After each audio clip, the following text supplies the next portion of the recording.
Abertura. Fundo azul. Linha branca horizontal se divide em duas e forma um quadrado e logo se desfaz. Círculo se divide horizontalmente em outros coloridos e se desfazem. No centro, Repórter Justiça. Olá, seja bem-vindo ao Repórter Justiça. No programa desta semana, vamos falar sobre gravidez na adolescência. Uma realidade que milhares de jovens brasileiros enfrentam, cheia de desafios, medos e mudanças na rotina. A gestação precoce traz uma série de impactos psicológicos, físicos e sociais. E a gente começa o programa conversando com uma adolescente de 17 anos que está grávida de 5 meses. Jovem de cabelos presos abre a porta. Tudo bem? Olá, bom dia. Abigail? Prazer, Léo. Prazer, Abigail. Como é que você tá? Tô bem, cansada. Cansada? Ontem foi um dia muito cheio, cansativo. Passei o dia todo fazendo exame. Pra mim mudou muita coisa. Abigail está no 5º mês de gestação e já sente as alterações no corpo, a sonolência, alguns desejos que chegam de repente. E a relação com a família também mudou. Minha relação com minha mãe, minha relação com minha família. Abigail Matos, estudante. Minha relação com meu namorado. Minha relação com a família dele.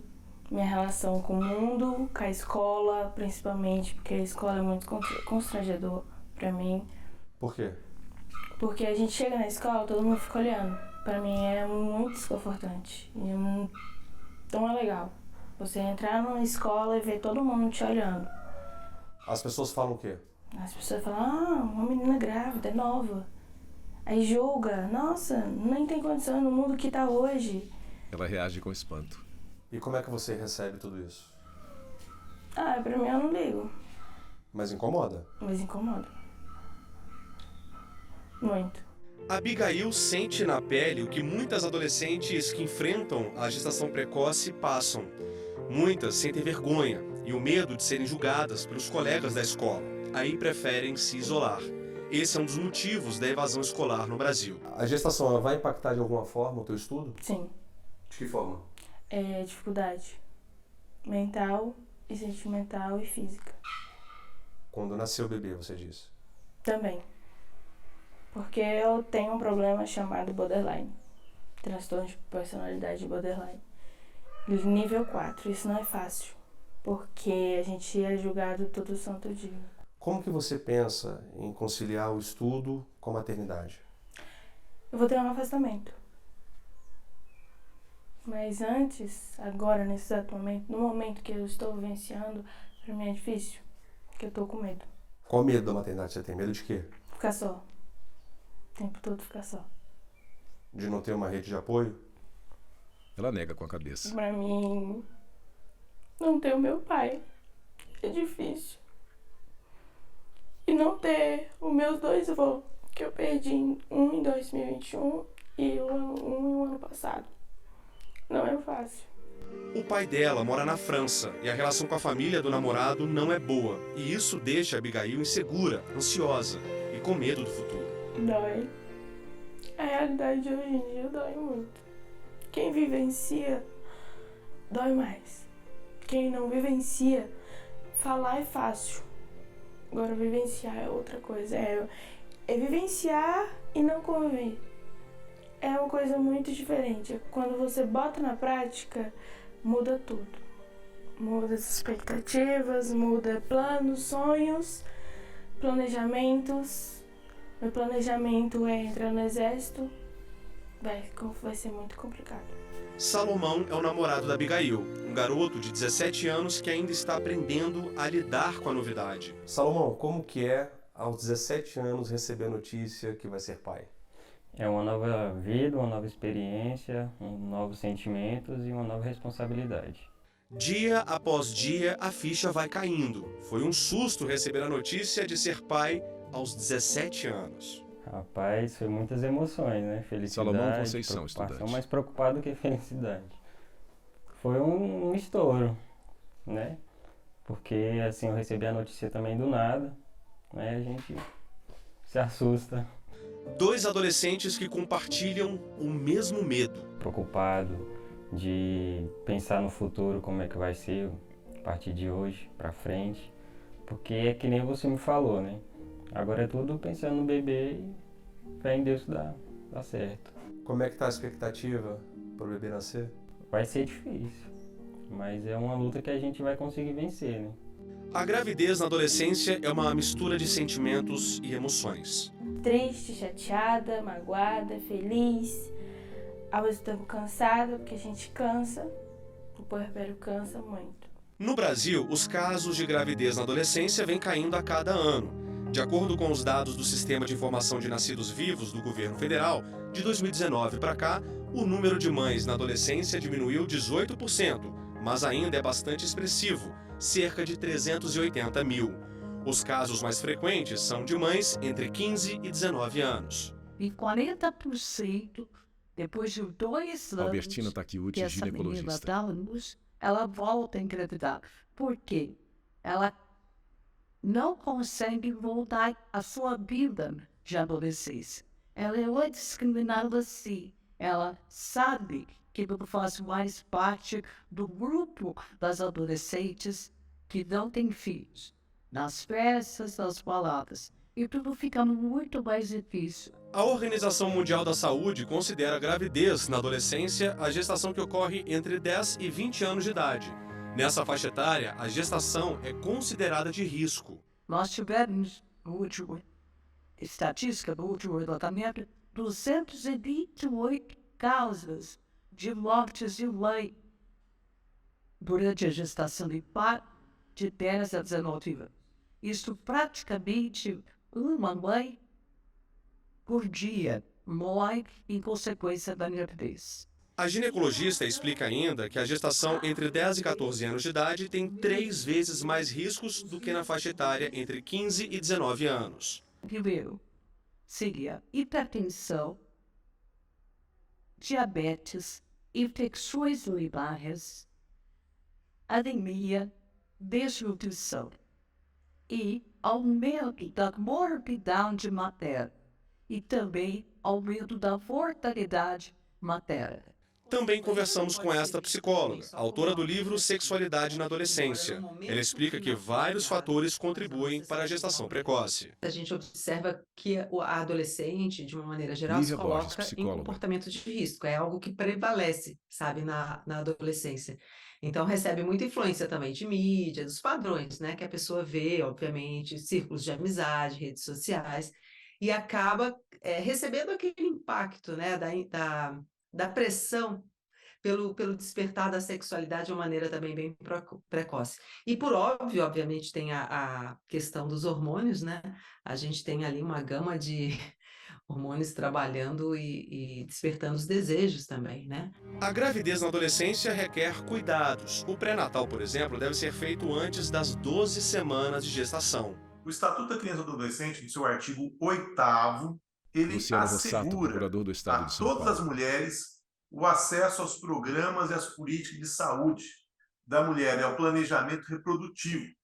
E as gestantes, e aí, logicamente, incluindo as adolescentes, a nutrição adequada, atenção humanizada à gravidez, ao parto e ao puerpério e atendimento pré-natal, perinatal e pós-natal integral no âmbito do SUS. Mas, na prática, muitas adolescentes grávidas começam o pré-natal depois do 5º mês de gestação, o que aumenta o risco de doenças. E muitas vezes elas não contam com todo o aparato familiar, não contam aí com o apoio familiar, não contam com o apoio do genitor, e aí isso dificulta muito todo esse processo. Então, por conta disso, de fato, há necessidade da implementação dessas políticas, de uma atenção especial aí do SUS a respeito disso. No próximo bloco, a repórter Renata Teodoro mostra outras mudanças e impactos da gravidez precoce. A gente volta já.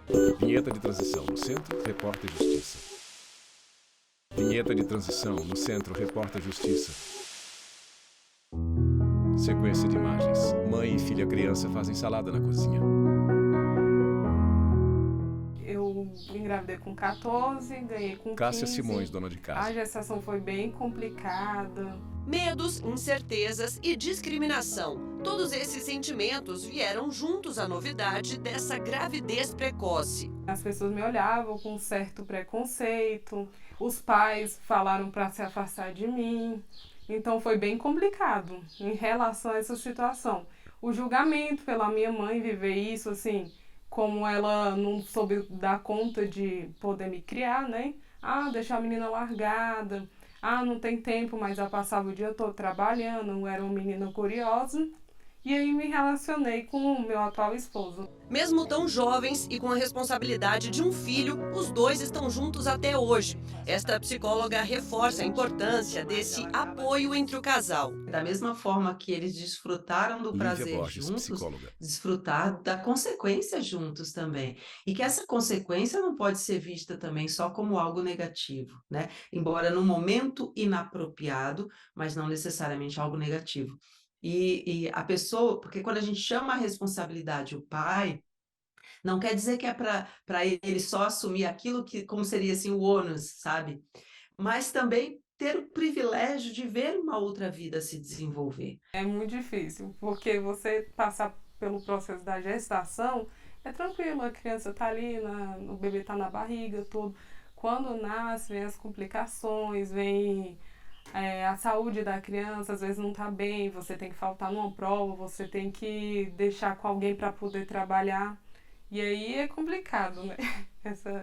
Em relação a isso. A escola também foi um problema a ser resolvido na época, já que a Cássia não quis abandonar os estudos. Como estava prestes a completar 16 anos, decidiu estudar à noite e pediu à direção para levar a filha junto. E aí eles falaram, a gente pode fazer o teste, você traz ela, que aí se der tudo certo, você continua trazendo. E aí eu levei ela para a escola. Dava um chorinho, saía da sala, amamentava e as pessoas me ajudavam. Às vezes tinha prova, eu colocava ela para mamar, cobria e fazia a prova. Essa rede de apoio da escola eu senti a ajuda que eu precisava no momento. Mas, infelizmente, com outros adolescentes, nem sempre é isso que acontece. De uma maneira geral, a gente observa que há uma evasão escolar muito grande. Essa adolescente, ela às vezes acaba abandonando definitivamente, tá? Então, umas, às vezes, elas vão voltar muito tempo mais tarde e outras até não retornam. Então, realmente há um prejuízo com relação à escolaridade. Às vezes elas são expulsas de casa, dependendo do círculo familiar, ou são abandonadas àquela situação. Durante o nosso bate-papo, o fruto dessa relação quis participar também. E eu perguntei para Gabi, hoje com 9 anos, como foi ter uma mãe tão jovem. Legal, porque assim ela tem Gabriele Monteiro, estudante. Ela me arruma todo dia, passa produto no meu cabelo. No finalzinho da nossa conversa, mais uma surpresa. E eu tenho uma coisa, um presente pra você. Gabriele tira colar do pescoço para presentear. Que lindo, muito obrigada. De nada. Muito obrigada. Um colar feito por ela, que eu vou guardar com muito carinho. Gabriele abraça a repórter. Hoje, aos 24 anos, a Cássia tem conseguido recuperar alguns sonhos que haviam ficado lá atrás, como de cursar uma faculdade e se preparar para o mercado de trabalho. Ela está no 3º semestre do curso de Análise de Desenvolvimento de Sistemas e, muito além da busca por uma realização profissional, quer ser um exemplo para a filha. Cada dia você está ali com a tristeza e olhar para ela e falar assim, eu tenho uma razão para viver. Você ver o crescimento dela e falar, gente, será que eu sou esperta o suficiente? Não. Ela está me ensinando a viver. É um incentivo, sim, e não pode, você tem que continuar lutando para mostrar que tem um melhor futuro, mostrar que tem que correr atrás das coisas, sim. E é isso, é minha força. Ela segura a minha mão no momento mais difícil. Eu acho que ela veio para complementar a minha felicidade, que às vezes eu acho que eu era feliz, mas hoje eu sou realizada mesmo. Cássia sorri. Foto de pai e filho. Douglas também foi pai ainda na adolescência. Ele e a namorada, Esther, tinham a mesma idade, 14 anos. Quando recebeu a notícia, conta que a vida mudou completamente. Todo mundo falou que eu era louco e tal, essas coisas, mas Douglas Santos, eu sempre quis assumir a responsabilidade, sair mesmo com a responsabilidade tão grande, né? Quando a minha mãe descobriu que ia ser pai, conversou comigo, né? Não pediu para mim sair de casa, quem decidiu sair de casa foi eu, né? Não, mãe, vou assumir toda a responsabilidade de agora e vou seguir em frente com a minha vida. Os dois seguiram juntos, mas uma doença acabou mudando o destino do casal. Em 2021, Esther faleceu por conta de uma dengue hemorrágica. A gente já tinha terminado o ensino médio, a gente não tinha parado de estudar, porque a gente queria dar um futuro não só para o nosso filho, mas como para a nossa família. E quando ela faleceu, foi um impacto muito forte na minha vida, né? Porque a primeira coisa que eu cheguei não foi nem para minha mãe, nem para o meu pai, foi para pedir força a Deus, porque eu sabia que isso é uma barreira muito forte, né? E principalmente porque eu era muito novo, não tinha terminado os estudos. E eu, meu Deus, e agora? Me ajuda que eu sozinho não consigo não, pai. Numa tentativa de driblar a tristeza, Douglas postou esse vídeo nas redes sociais. E eu que fui pai com 15 anos. Fotos de Douglas com Esther. A gente era um casal muito lindo. Mas infelizmente no dia 20 de julho de 2021 você se foi. Foram os dias mais difíceis da minha vida. Hoje sou pai solteiro. Douglas com filho no colo em piscina. Um dia depois, meu Instagram começou a entrar muitas pessoas. Eu sei que em 8 dias meu vídeo bateu 15 milhões de visualizações. Em 8 dias. Uma postagem mudou a vida dele. Perdeu a vergonha de aparecer no vídeo e hoje ganha vida como influenciador digital. Eu sempre falo nos meus stories que responsabilidade de pai não é brincadeira, né? Eu queria muito tudo que eu faço hoje para o meu filho, mostrando tudo que aconteceu, que mesmo depois de tudo de ruim que aconteceu comigo, eu trouxe o lado positivo. Douglas e o filho brincam na chuva e com bolhas de sabão. É com essa mensagem e lição de vida que eu encerro esse bloco. Mas daqui a pouquinho eu vou falar sobre a importância de se abordar a educação sexual dentro de casa, num ambiente seguro e acolhedor. Eu volto já já. Vinheta de transição no Centro, Repórter Justiça. Vinheta de transição no Centro, Repórter Justiça. Família reunida assiste vídeo no celular. Pai e filho cozinham. Um bom relacionamento entre pais e filhos é fundamental para o crescimento saudável e seguro de uma criança. Esclarecer questões relacionadas à sexualidade também faz parte desse processo. Marcos sempre se preocupou em manter esse diálogo aberto e atender às dúvidas que iam surgindo.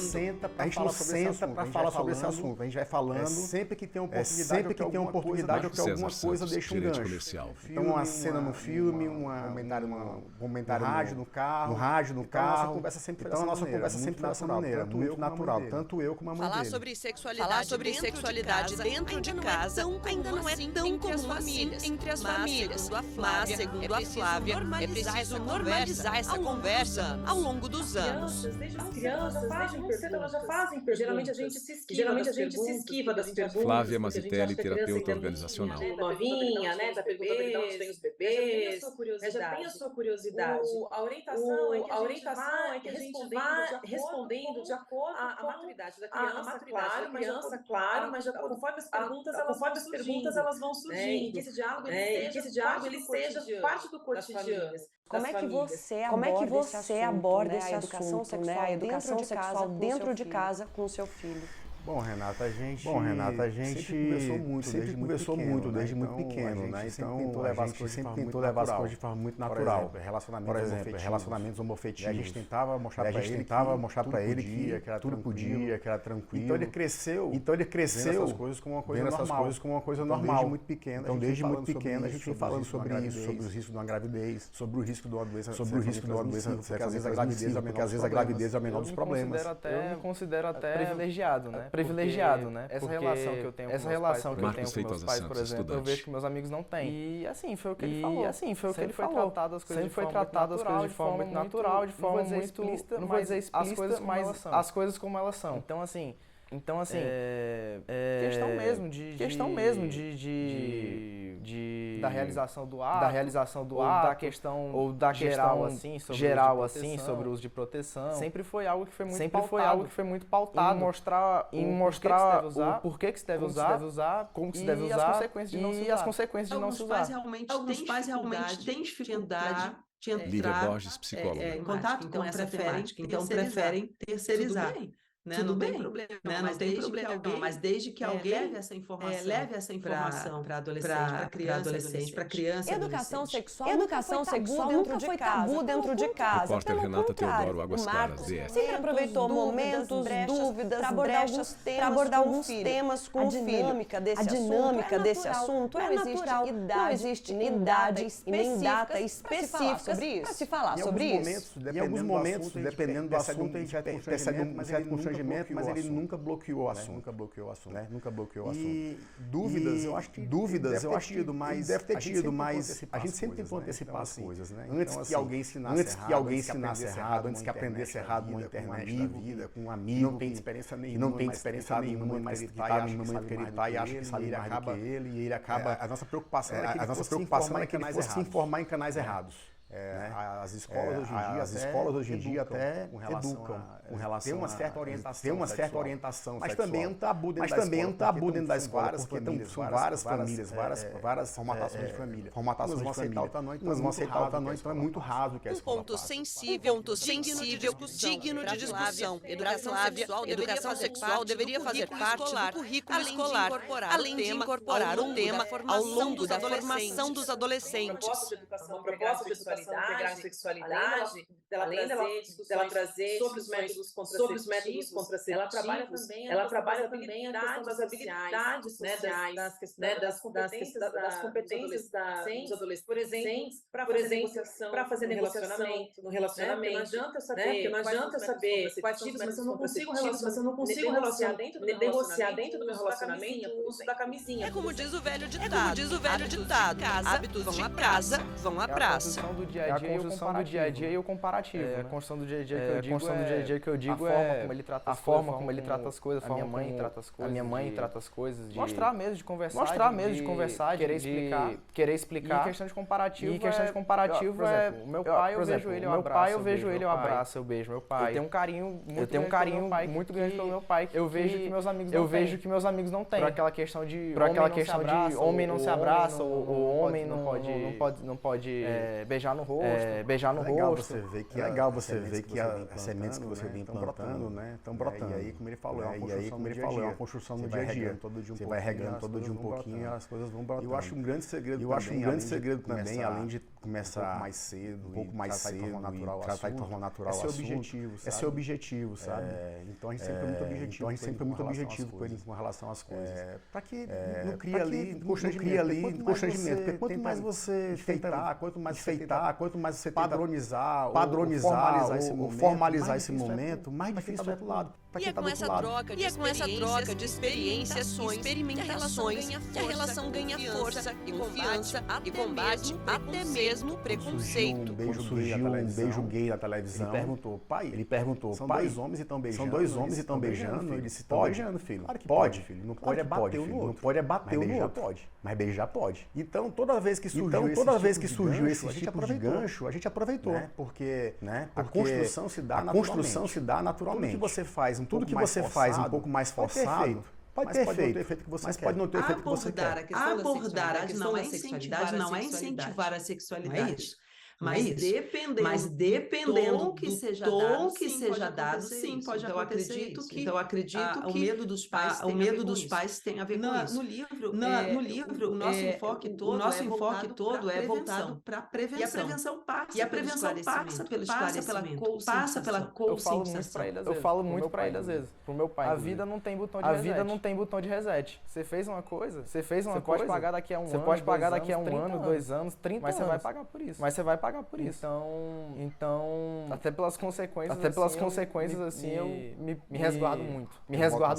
Eu boto uma semente, a mãe dele bota uma semente. Ele pega isso aí e vai construindo o caminho dele, as escolhas dele, sabendo, né, que ele sabe o que é correto. Ele sabe o que é correto. Não é mais nenhuma criança. Se não fizer da maneira que a gente está orientando, ele vai ter consequências. E ele vai ter que assumir as consequências. É uma coisa que a gente fala muito pra ele aqui, ó. Não vai estar sozinho, mas ninguém vai passar a mão na sua cabeça. Você vai ter que assumir as suas consequências. Marcos desliga a TV da sala. Junto do filho, ele sai. Cássia ajuda a Gabriela no dever de casa. E assim a gente termina o Repórter Justiça desta semana. Se quiser entrar em contato com nossa produção, o e-mail é o repórterjustiça@stf.jus.br.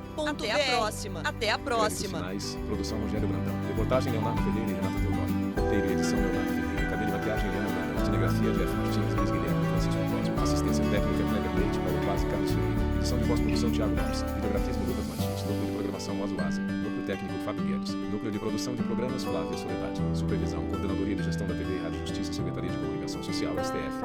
Realização TV Justiça Essencial 2023.